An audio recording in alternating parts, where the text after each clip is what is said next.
So now what we're going to do is we're going to start actually working on the desk where the actual computer monitor and all these objects we're modeling are going to go on top of. So let's go ahead and get started. Let me maximize my camera view here, and I'm also going to go ahead and hit Alt 6 to open up an image clip viewer, and I'm going to go ahead and import. Actually, I have an image here of a computer desk I found on the internet, and it's kind of small, so it's hard to see, at least for me. So I'm going to go ahead and double the size of that. So I'm going to go for 2x zoom. Let me resize that to something like that. Is good. Okay, that works. Alright, so this reference image I'm going to use to model this desk. Now, the desk doesn't have to be one-to-one exactly with what's on the image. The image is there just to help us out, to get us kick-started and going, to kind of give us a rough guide as to where to go. So let's actually go ahead and do this. Okay, so there's actually several techniques we're going to use to model all the details of this desk and whatnot. So let's go ahead and let's see what part we should start off with. Now, I'm not interested in the keyboard or mouse or the actual computer monitor, any of these little details. I'm interested in just the core of the desk here itself. So let's see which part I should go ahead and start off with. Let me see. I think I'm going to go ahead and start off with... let's start off with... You know what? Let's start off with the actual, the legs of the desk here. These kind of cylinder, these tubes that go here, these pipes or whatever. Let's go ahead and start with those. Okay, so the first thing to make note of is the profile of these different metallic aluminum sort of tubes here that make up the stand or the legs for this piece of furniture. So the first thing we're going to do is going to make basically this tube that runs right here, goes from the ground or whatever, and ends about right here. Let's go ahead and do that real quick. So to do that, I'm going to go over here to my right view, zoom out a bit. Really doesn't matter how far I zoom out. At this point, I have really no sense of scale for the time being, but that'll change soon enough. Okay, I'm going to go over here to create in the main toolbar, and I'm going to go to curve, and I'm going to go to draw cubic by CVs. And over here in the snap menu, you see that I have the grid snap turned on. Okay, and if I hit Control on the keyboard, that's the shortcut to turn that on, to activate that. So what I'm going to do is I'm going to place one of these points about here. Then I'm going to maybe come up about there, put another one there, and I'll put another one right here.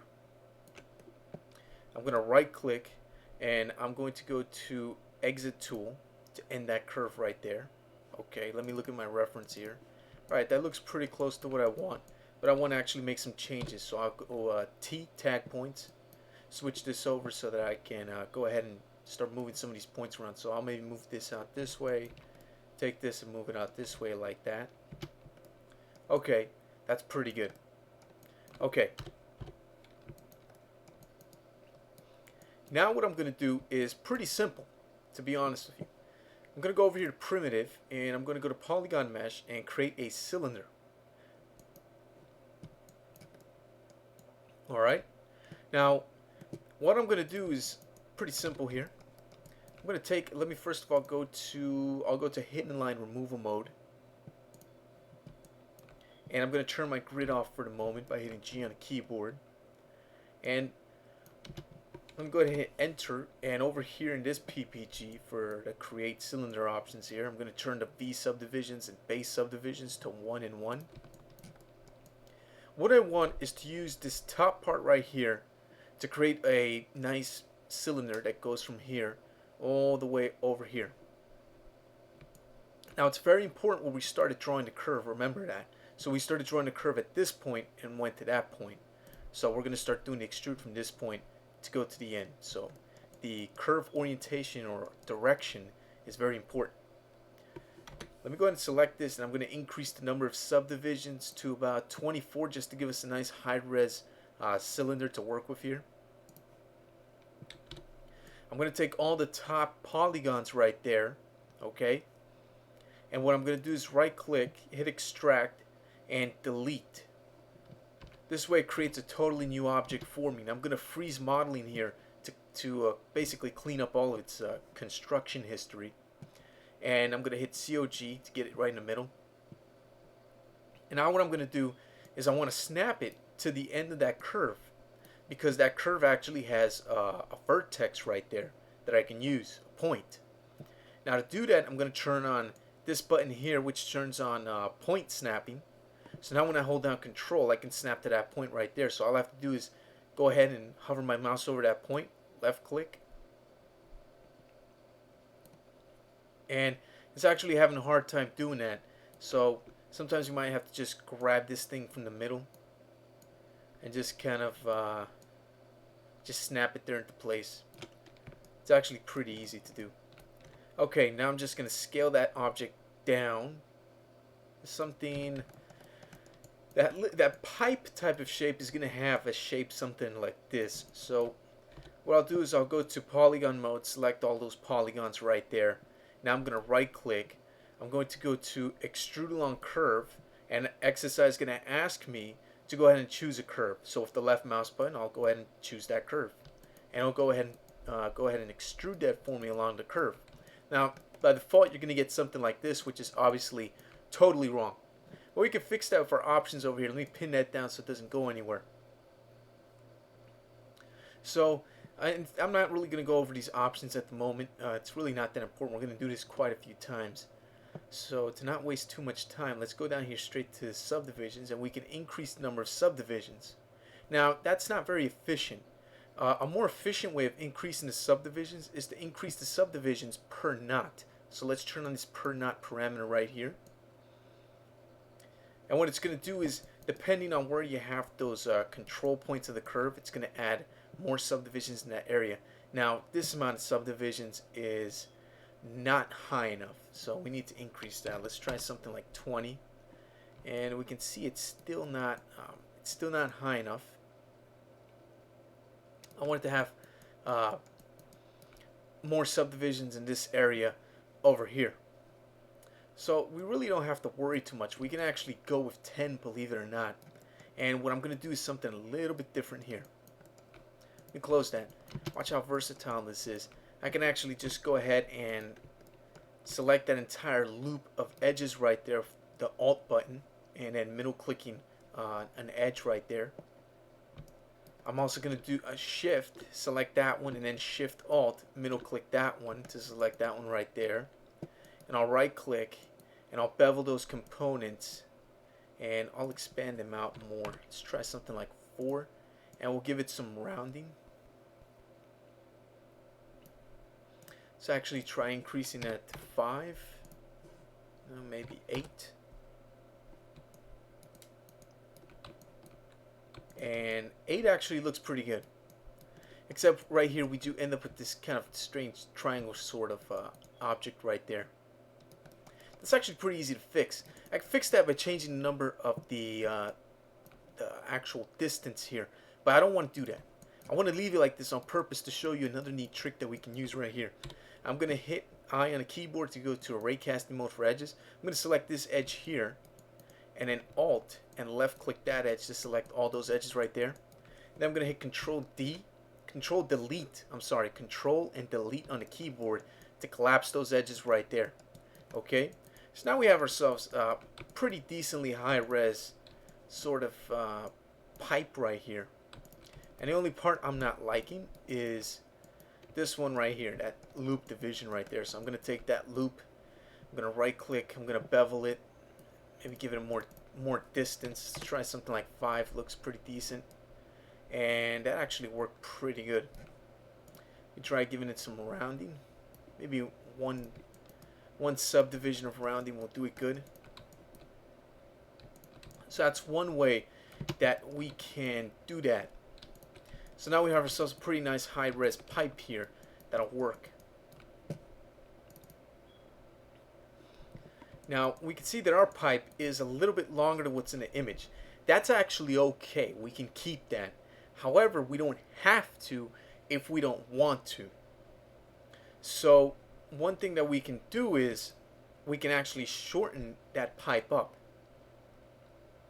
So What's one way that we can shorten that pipe?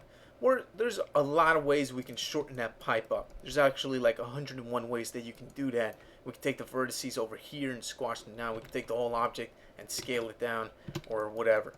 But there's actually a better way of doing this. Let me select this and freeze modeling to get rid of its construction history. What I'm going to do is I'm going to go ahead and go to the scale tool here. And I'm going to hold down the Alt key and left click right around here, and it's going to automatically snap the pivot point to that vertex that's right there at the center of the pipe. Now with the pivot point set at that spot, this allows me to go ahead and scale this in the z-axis and make it shorter. You can see this area is not affected. It's basically taking the whole thing, squashing it down based on the position of the manipulator, which is now located over here. So I would make this thinner. Now that is going to kind of flatten this area out right here, but I actually kind of like that. It looks kind of cool.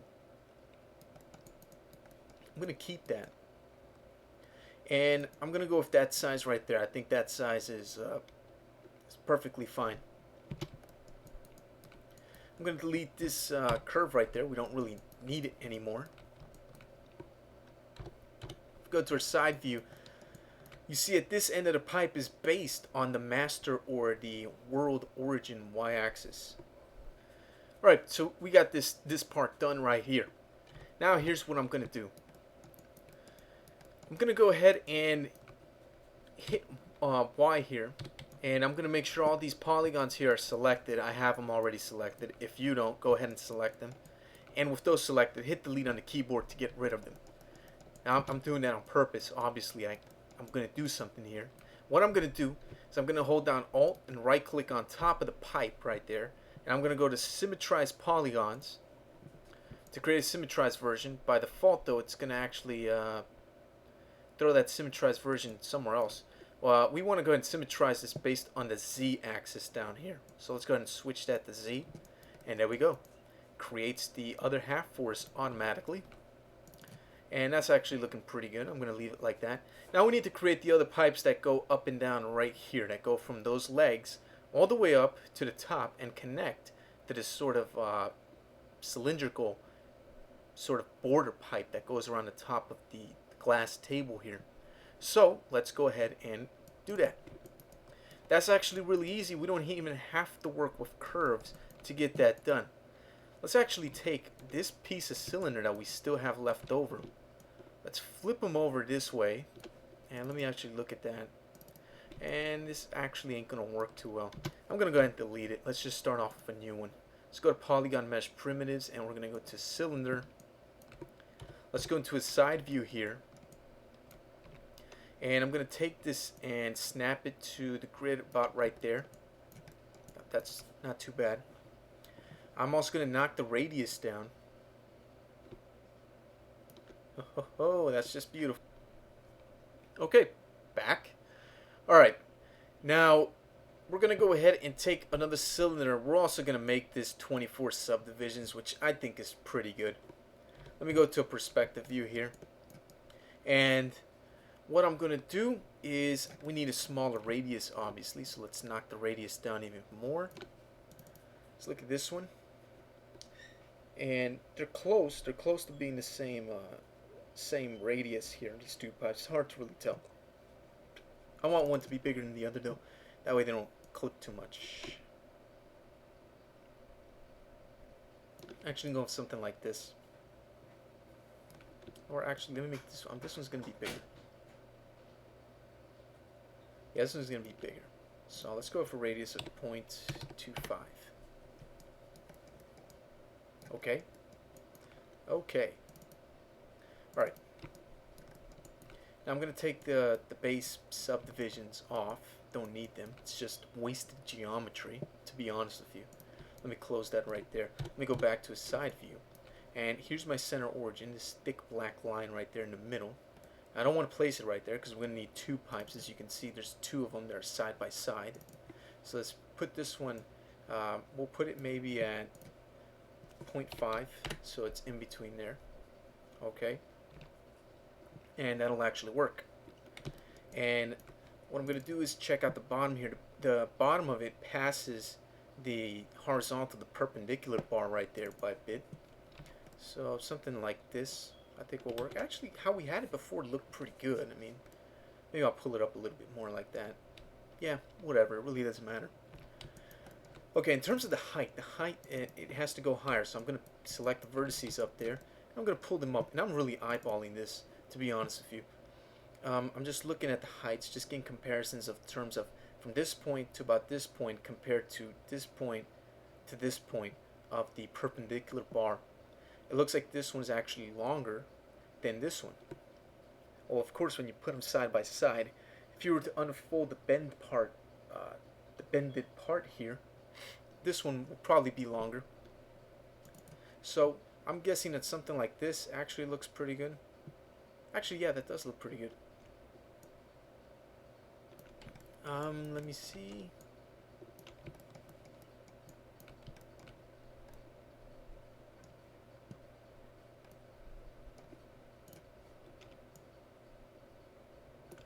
I'm going to snap it right to that line up there, which is actually 0.5 units high. Oh, I'm sorry, 9 units high. I'm really sorry about that. Oops, I moved it. Okay, there we go. Right, so if this cylinder is selected, it's actually going to be, oops, sorry about that. It's actually going to go into another cylinder that's up there. So I'm going to go ahead and take this guy here, Alt, right click to open up this menu, Symmetrized Polygons, and again we're going to do this on the Z-axis, and there's our two bars that kind of just stand there side by side. Okay, so we got that part done.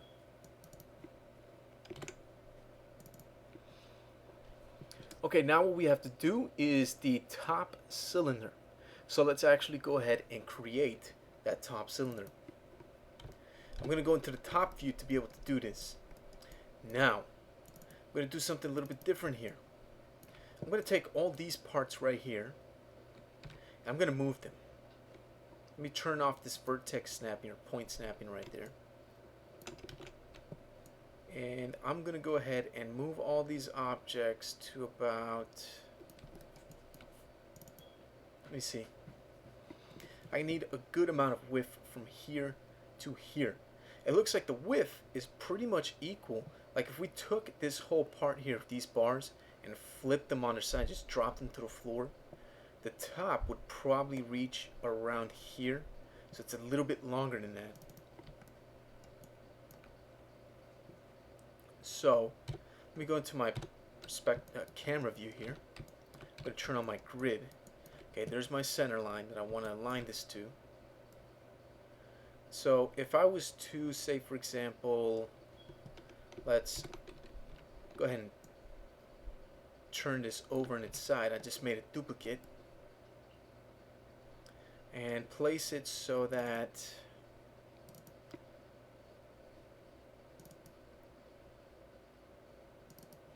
something like that. In fact, I think that's good.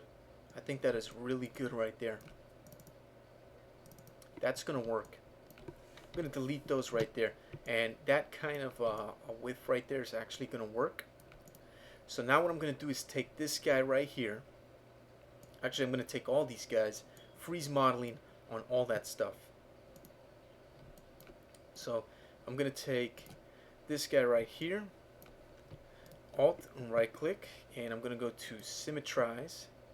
And because it's on the x-axis and set to global reference, it's automatically going to put the symmetrized portion way over there. Now, I'm looking at this now with the symmetrized portion, and it looks like that's just too long. It's just too spaced apart. So I'm going to hit undo, and I'm going to select all these guys and move them closer. I'm going to select this guy here, Alt right click. I'm going to symmetrize this again. Now that looks a lot better. That looks a lot closer to the picture. If you compare the two, the distances between the two is a lot more accurate right there. Alright, so I'm going to take this one down here. I'm going to do the same thing. I'm going to Alt right click, symmetrize to get it over here to this side. On the x-axis is good. Alright, we're good to go. Now that I have that point of reference, I go into the top view here. and I can go ahead and draw a profile curve of this top cylinder. So what I'm going to do is draw a curve that represents this cylinder up here, and we're going to use that curve to actually create 3D geometry. Okay, so let's actually go ahead and do that.